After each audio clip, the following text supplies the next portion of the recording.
ಜ್ಞಾನೋದಯ ಆಜ್ಞೆ. ನೀವೆಲ್ಲ ಚೆನ್ನಾಗಿದ್ದೀರಪ್ಪ? ನೀನು ಚೆನ್ನಾಗಿದ್ದೀಯಪ್ಪ? ಎಲ್ಲೇ ಮಗು ಕೊಯ್ದು ಮಾತಾಡೋಣ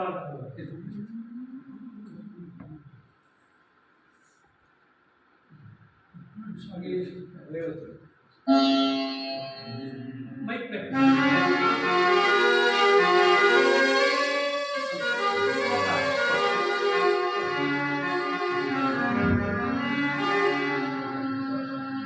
ಕಾಮದೈವವು ನೀನೆ, ಕೊಲ್ಲುವ ದೈವವು ನೀನೆ,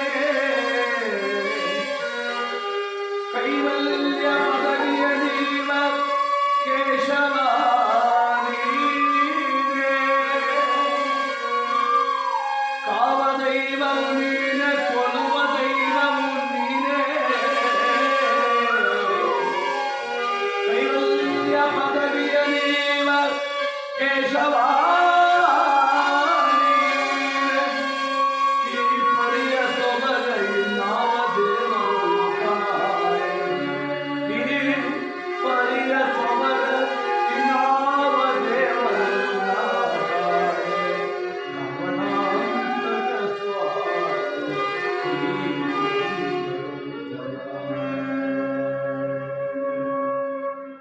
ಕಾವದೈವವು ನೀನೆ, ಕೊಲುವ ದೈವವು ನೀನೆ, ಕೈವಲ್ಯ ಪದವಿಯ ನೀವ ಕೇಶವ.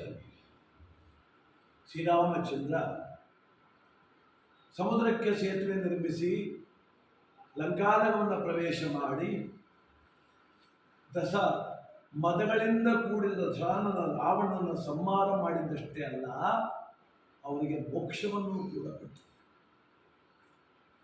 ಕಂಕಣ ಕಟ್ಟಲಿಕ್ಕೆ ರಾವಣ ಬಂದ. ಯಾರಿಗೆ? ರಾಮ ಯುದ್ಧ ಭೂಮಿಗೆ ತೆರಳಿದ. ಈಗ ಅಲ್ಲಿ ಕಂಕಣದ ಆಣೆ ಆಗಬೇಕು. ಯಾರು ಕಟ್ತಾರೆ ಕಂಕಣ? ರಾವಣನನ್ನೇ ಕರೀಬೇಕು ಅಂತ ವಿಭೀಷಣ. ರಾವಣ ಬಂದು ಶ್ರೀರಾಮಚಂದ್ರನಿಗೆ ಕಂಕಣದ ಆಣೆ ಮಾಡ್ತಾರೆ.